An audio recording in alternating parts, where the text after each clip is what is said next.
So இப்போ நம்ம electric கார்கள் அப்படின்னு எடுத்துக்கிட்டிங்கன்னா அதோட மவுஸ் வந்து ரொம்ப அதிகமாகிட்டே வருது. அதுக்கு காரணம் பார்த்தீங்க அப்படின்னா இந்தியாவில் வந்து டாட்டா அதிகப்படியான ஈவி கார்களை வந்து மேனுஃபேக்சரிங் பண்ணி ரிலீஸ் பண்ணிகிட்டு இருக்காங்க. அது மட்டும் இல்லாமல் ஈவி ஸ்கூட்டரில் வந்து அதிகமாக கான்சன்ட்ரேட் பண்ணிகிட்டு இருக்காங்க நிறைய கம்பெனிகள். ஸோ அந்த வகையில் பார்க்கும்போது இந்த எலக்ட்ரிக் கார் இல்லைனா எலக்ட்ரிக் வெஹிக்கிள்ஸ் அப்படிங்கிறது பொல்யூஷனை கொடுக்குமா அப்படிங்கிற பற்றி இந்த வீடியோவில் நான் பார்க்க போகிறோம். வீடியோக்குள்ளே போகிறதுக்கு முன்னாடி நீங்கள் இன்னும் நம்ம சேனலை சப்ஸ்கிரைப் பண்ணிங்கன்னா சப்ஸ்கிரைப் பண்ணிட்டு கூடவே இருக்கிற பெல் ஐக்கானையும் ப்ரெஸ் பண்ணிக்கோங்க. அப்போ தான் நான் போடுற அடுத்தடுத்த வீடியோ உங்களுக்கு நோட்டிஃபிகேஷனாக கிடைக்கும். வாங்க வீடியோக்குள்ளே போகலாம்.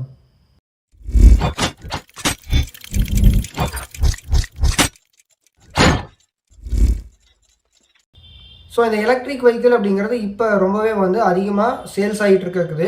ஸோ அதுக்கு காரணம் பார்த்தீங்க அப்படின்னா நிறைய இன்சென்டிவ் அதே மாதிரி சப்சிடிஸ் எல்லாம் கொடுக்கறதுனால தான் நிறைய பேர் வந்து இந்த ஈவியை வந்து வாங்குறாங்க.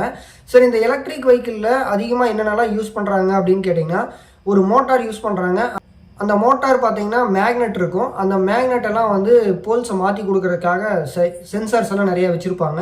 அது மட்டும் இல்லாமல் பேட்டரியில் சார்ஜ் ஆகிறதுக்கும் டிஸ்சார்ஜ் ஆகிறதுக்கும் அதுக்கெல்லாம் பார்த்தீங்க அப்படின்னா நிறைய பவர் எலக்ட்ரானிக் டிவைசஸ் எல்லாமே வச்சுருப்பாங்க.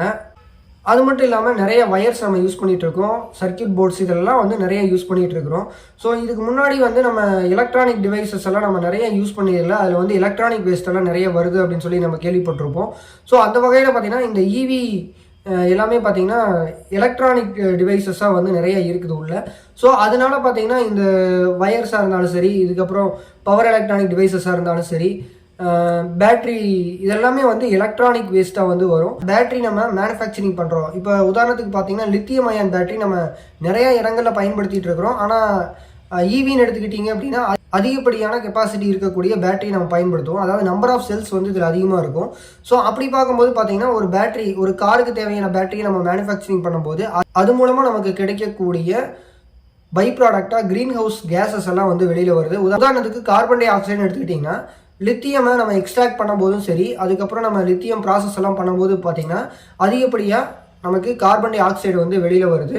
ஸோ அந்த வகையில் பார்க்கும்போது நம்ம பேட்டரியெல்லாம் மேனுஃபேக்சரிங் பண்ணும்போது அதுக்கப்புறம் பவர் எலக்ட்ரானிக் டிவைசஸ் எல்லாம் வேஸ்ட்டாக நம்ம தூக்கி போடும்போது இந்த மாதிரியான விஷயங்களால் பார்த்திங்க அப்படின்னா இந்த பொல்யூஷன் அப்படிங்கிறது நிறையவே இருக்குது. அதாவது பெட்ரோல் டீசல் கார்களை விட இதில் வந்து அதிகப்படியான பொல்யூஷன் இருக்குது. இப்போ பெட்ரோல் டீசல் கார்கள் அப்படின்னு எடுத்துக்கிட்டிங்கன்னா அதில் வந்து நம்ம அதிகப்படியாக யூஸ் பண்ணுறது எல்லாமே வந்து மெட்டல்ஸ் தான்.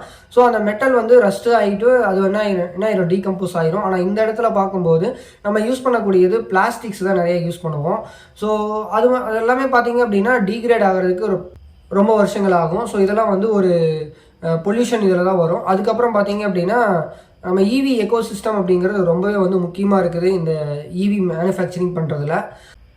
இப்போ என்ன சொல்லியிருக்காங்க அப்படின்னு பார்த்தீங்கன்னா எலக்ட்ரிக் கார்களில் பயன்படுத்தக்கூடிய இந்த டயர், அதுக்கப்புறம் பார்த்திங்கன்னா இந்த பேட்டரிகளில் இருந்து வரக்கூடிய அந்த பொல்யூஷன் அப்படின்னு பார்த்திங்கன்னா நம்ம நார்மலாக பெட்ரோல் டீசல் கார்களை விட 400 மடங்கு அதிகமாக வருது அப்படின்னு சொல்லிட்டு ஒரு ஆய்வில் கண்டுபிடிச்சிருக்காங்க.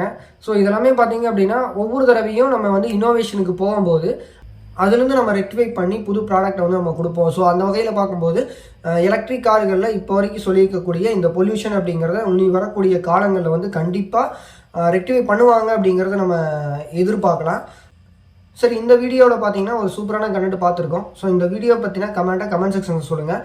அடுத்த வீடியோவில் பார்க்கலாம். பாய்.